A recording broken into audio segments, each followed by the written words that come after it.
Hi, everybody. My name is Jennifer Butterfield, and welcome to the launch of my podcast, Trial by Jennifer. I am so excited to have our first guest on today, Sarah Powers, a dear friend of mine, and beginning her journey into real estate and building her real estate portfolio. And so I could not be more pleased to have her come on the show and be our first guest. So with that, I just want to say welcome, Sarah. I'm so glad you're here. Would you want to introduce yourself and tell us a little bit about yourself as well? Okay, hi. Thank you for having me. I'm Sarah Powers. I'm originally from Nashville and I moved to Austin a couple years ago. I'm really passionate about real estate. Right now, I do some interior design on the side, specifically for short-term rentals. I just got a new job, which is really exciting. It's with Her Best Life. So their whole purpose is to amplify the voices of women in business and real estate. So it's a bunch of different resources, community for women to grow bigger businesses, bigger portfolios, and have a damn good time while doing it. So Yes, congratulations on the new job. That sounds like a really neat endeavor, and I hope we can include a link to the website or something whenever we publish this podcast because it sounds like an amazing opportunity for women who own businesses to grow with other female entrepreneurs. And I'm so proud of you. Congrats. Okay, so I wanted to ask you a few questions. And first, I think we'll start with some personal finance questions. So, and this might be a little personal, but I'm curious, what was personal finance like in your household growing up? Like, what was the conversation about that like? I was raised on Dave Ramsey, so save, save, save, save. And I remember having a Dave Ramsey chore chart that I would get paid for some chores. We tried that. Mostly my parents just expected me to do chores. I had a wonderful grandmother who gave me savings bonds every year for my birthday. Wow. And I was so annoyed growing up. I didn't see, like, you get your envelope and I think, oh, I know what this is, And while all my friends, their grandparents are taking them shopping for things or trips or whatever, I get the same envelope with a savings bond. Can't cash it My now. mom would put it in a savings account of my college savings fund. And so at the time when I went to college, I was super fortunate that most of my college was paid for. And then I did have to do some work. Well, college, I hustled. I worked, I was a full-time student. I worked full-time as a server. And then I knew the importance of internships and that being what would lead to my first job out of school. So I had at least one internship, and I wanted two internships, and I almost lost my mind. But if it wasn't for my grandma, you know, giving me what I thought was the worst birthday present ever, it turned out to be the greatest birthday present ever. So I graduated school with no debt. Wow. Well, thank you, Grandma, right? I mean, it sounds Mhm. like your parents and their parents knew the importance of long-term investments and understood the value of a dollar. I mean, that's a really neat story. Thank you for sharing that. When did you set the goal to purchase a house?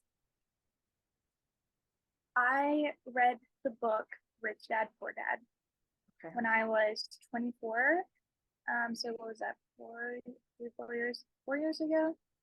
Mhm. Um, and just was like, this is it. I also was exposed to a cousin that had an Airbnb in Charleston, South Carolina.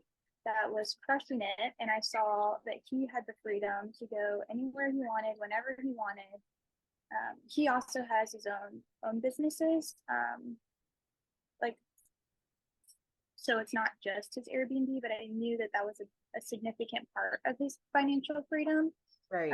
Not only was he able to like have cash from that, it also was a place that was being paid for by somebody else, and it was an asset. Like, Mhm. he was getting equity in the property. Mhm. And then of course social media, I was exposed to like all those Airbnb ads or people just like, oh, financial freedom, and I'm like, I've got to do this. Yes, absolutely. No, that is such a neat story. And I love hearing about how you had an example or someone that you were close with, family member, right? That had um this had worked for them already, and you had that as a model for success. I think that makes things so much more tangible in terms of being able to visualize ourselves actually succeeding with our goals. So that's really neat. Thank you for sharing that. I know we may have some audience members who are interested in purchasing their own home, and maybe they're first time home buyers. And maybe they're also looking to build and start a real estate portfolio. What suggestions would you have for any viewers that are looking to buy a home for the first time? Getting like your monthly expenses down as low as possible to save, and figure out what those biggest expenses are and get creative. A way that people are able to get creative once they purchase their home to help cover that initial expense of rent, is house hacking and having roommates, which will, a lot of times, if you run the numbers correctly, your roommates can cover your mortgage, and that's how a lot of people get started. The benefits of buying a home, there's a lot of benefits if it's your primary residence, that I highly recommend anyone just getting started to look into, because there's a lot of like free money opportunities. Yeah, no, absolutely. I think that's really smart. And I'm curious, so tell me a little bit about the actual process. So, did you use a realtor? Yeah, so let's see, November last year, been saving, and I thought, I don't really know what those steps are. Um, so I just thought, I need to go get involved with people that are doing this all the time, full time, it's their whole life. So I started with, I've been a fan of Bigger Pockets. If you aren't familiar with Bigger Pockets, I highly recommend looking into them as a resource. And there was this one called Invest Her, Her, that is through Bigger Pockets. And it's a women real estate investing podcast. Oh. And they have monthly meetups in different cities. So I went to the Invest Her meetup in Austin, where I met my realtor who led the group. And I was so overcome by what was happening, just a community of women supporting women.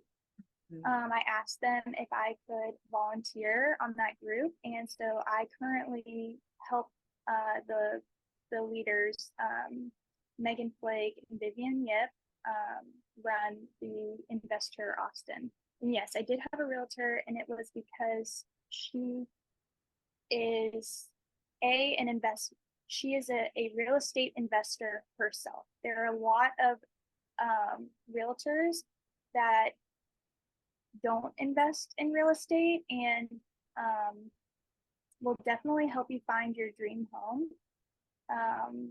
There are even less that come from the buying viewpoint of an investor themselves. So my realtor was a lot like a mentor to me. I called her when I was like, I absolutely can't do this. And she was like, yes, you can. Let me show you how to, she helped show me how to run numbers. She gave me a pro forma. She has given me so much just valuable resources and just been a huge support to me. So if you'd like to use her, her name's Megan Flake. She's with Papasan Properties. Highly recommend. But definitely interview. I wouldn't just go with your first realtor. I have some great friends that just went in to being realtors. I would just interview them, different realtors and see what's a better fit, because it comes down to your money, right? And having a very seasoned realtor who can provide you with resources is invaluable and will expedite your investing journey by years. They will save you years of time. Wow. Wow. Yeah.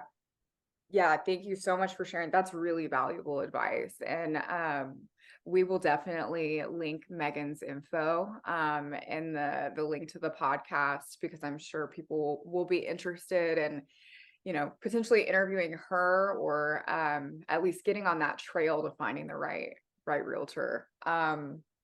And tell me a little bit about what you and Megan looked for in finding your first investment / home property. I had a pretty specific criteria. There is a book I highly recommend that really helped break down for me the criteria I was looking for, and I was able to send it to Megan. That criteria involved growth in the what is growth, jobs in the area, rental activity, crime rate. Is there an HOA? Is there not an HOA? What am I allowed to do with the property? My biggest thing was I wanted to be able to house hack. So what did that look like? There are different forms of house hacking. And then also and then it's the lending too. So it takes a village to make this happen. I had a great lender. Lenders are also people that you need to interview. I went through probably like 5 different lenders because my goal that I told Megan and I told my lender, Nathan, at Prime Lending, my goal is to put 0% down on this house. And Nathan knew a lot about lending and resources that I didn't even know. I didn't put 0% down, but I put very close to 1% down, which is great. And I couldn't have done it without him and him knowing what was available to me. I had gone through a couple other lenders that, said that's not possible. There aren't resources like that. I can't help you, or they just acted like they didn't know. And some things I kind of knew because I would watch this Instagram I highly recommend called The Mortgage Kitchen, and he posts a lot of lending tips and tricks and secrets. And so I would kind of ask about what I had heard online, and I would either get the response of like, I have no idea what you're talking about, or someone that knew what I was talking about and maybe knew more about it. And that's why I went with Nathan. I love that. Wow. Okay. So yeah, I know there are like special packages. I don't know exactly what word I'm going for here. But for first time home buyers, like they have like special like ways to enter the market. So was that something that was a part of the experience that you had with Nathan, or do you want to elaborate on anything that you experienced with that and maybe fill in the blanks for me here? Yeah. So really the only first time home buyer benefit that I use and would maybe recommend other people to use is you can use up to, I want to say $10,000 out of your Roth IRA to put down for your first time home. You can only do that for your first time home, and that's what I did. Mm. and you're not penalized. And does it take Uh, out taxes or no, it's all you're you, not you're wow. not penalized for taxes on your first time home buyer. I am trying to figure out what that will look like. I think that my like I'm looking for a CPA, and so I think that my CPA will not do that. But that is true. You can use up to $10,000 of your Roth IRA to put down for your first down payment without penalty. Now, the something that's been misleading for people is there's a program called an FHA program offered through the government. I think it's actually called Federal Housing Association, but people think it's first time like home buyer because the F. It's actually just your primary residence. So you can go as low as to putting 3.5% down as it being your primary residence. And then after a year, you can do it again.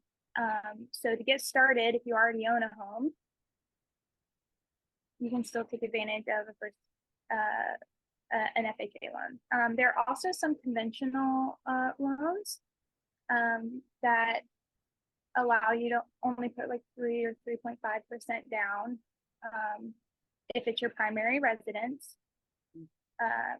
Just ask your lender about it. Yeah, no, I thank you. I think that that definitely is really helpful and helping me understand a little bit more about some of the government programs. And it's great that you can get into a home at such a low down payment. And I just think that's Nathan sounds like a great lender. Yeah, and then to add to the putting such little down, there are also opportunities like FHA. They have their own few down payment assistance programs, DPAs, where the government essentially gives you a grant, put like 3% down for you, cover the whole thing, 3.5, 2%. There are different options with FHA. There are also down payment assistance programs with conventional loans. Personally, I did an FHA loan in a down payment assistance program that is FHA. Which is essentially I went with the 2% due to refinancing purposes. Like the timelines were different. So when you get these packages, there are all these caveats. You just have to,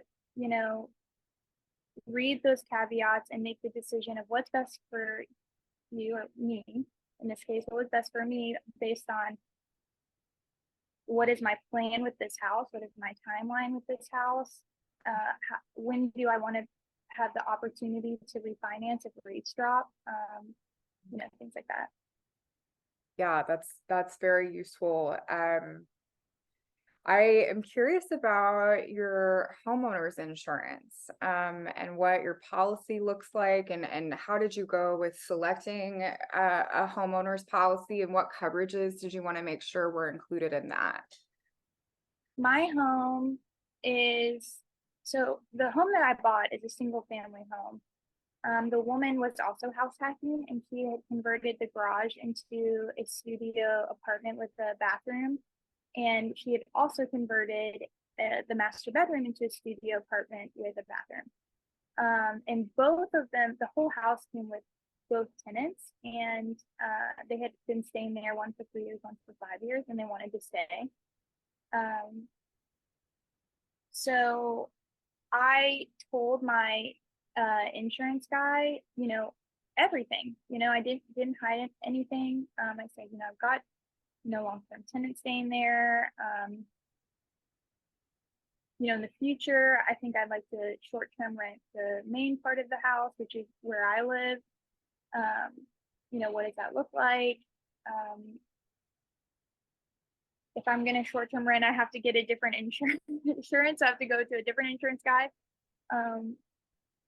But also for me because I was an FHA, when you put so little down, the government wants to make sure you are going to have enough for your taxes and for your insurance.